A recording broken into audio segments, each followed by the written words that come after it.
Mr. Wittman, you're now recognized for 5 minutes. Thank you, Mr. Chair. Mr. Stephanie, Lieutenant General Heckel, Lieutenant General Wise, thanks so much for joining us. General Heckel, let me ask about the Commandant's guidance. He talks about lightening the force, especially when it comes to combat and transportation.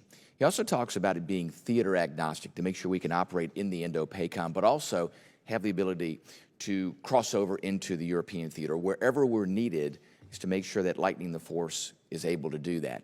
The update 2022, I think, really refines the testing that you all have done to really get that concept down to where it needs to be.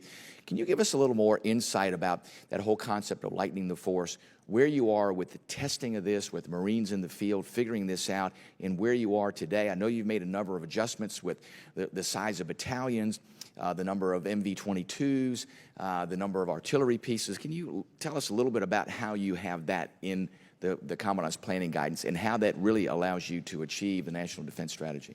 So, sir, again, great question. I know you and I have talked before, sir. So, you know, lightening any force, it simply makes it more agile and flexible, and therefore creates a certain dynamic component of that force. And I think we're seeing that play out in Ukraine right now, real time, right? So we're seeing widely dispersed, well-equipped, lethal, precision munitions, and then the ability to move. So let me give you, for an example, to kind of back into the question previous.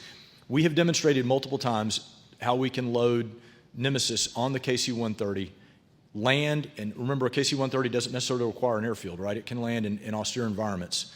It has to be prepped, but it can still land. We do it pretty regularly. The weapon system offloads, fire caps, launches the missile, reloads, and gets back in the aircraft and is gone before the missile actually impacts the target. That's the kind of dynamic I'm talking about. So lightening any force is going to make that easier to do.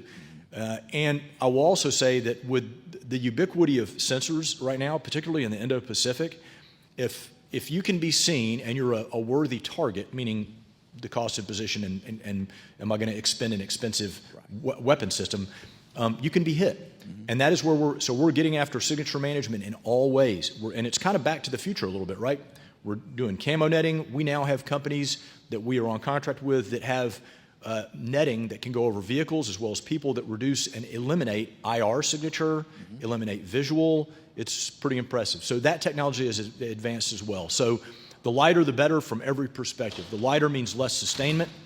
You're a less needy force, which means I'm reducing the signature. Did that get after it, sir? Yeah. That's a big question. I could go on all day and I don't want to eat up all your time. No, that's spot on. Let me ask to look at today's situation, and that is, as you are looking at lightening the force, one of the challenges that gets thrown at you is what's happening now with munitions that are going out the door, both Javelin and Stinger, as we've heard. And listen, we understand what needs to be done with the industrial base to resupply, those sorts of things. But I think the more important and immediate question is what does the Marine Corps do in the meantime as a mitigation? So as these weapon stores are going down, what happens if something occurs between now and the time that we resupply? And what can Congress do to help you in that mitigation strategy?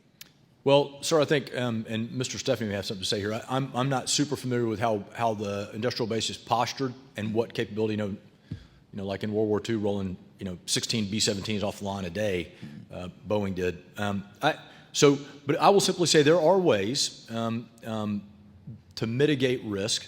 A big part of that, sir, is the continued deterrence that is referenced in the National Defense Strategy. If you look at the whole spectrum of things, the desire is to never get to the right side, right? We want to avoid actual kinetic operations.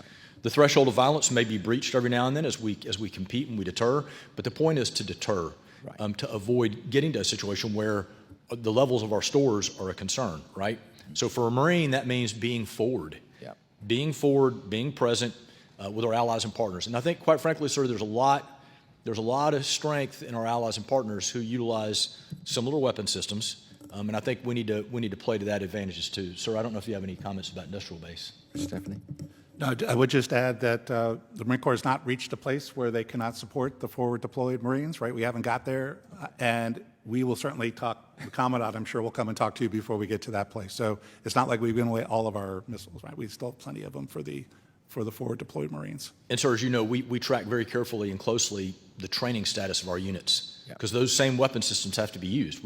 Our Marines have to fire them on on a periodic basis to maintain their readiness and proficiency.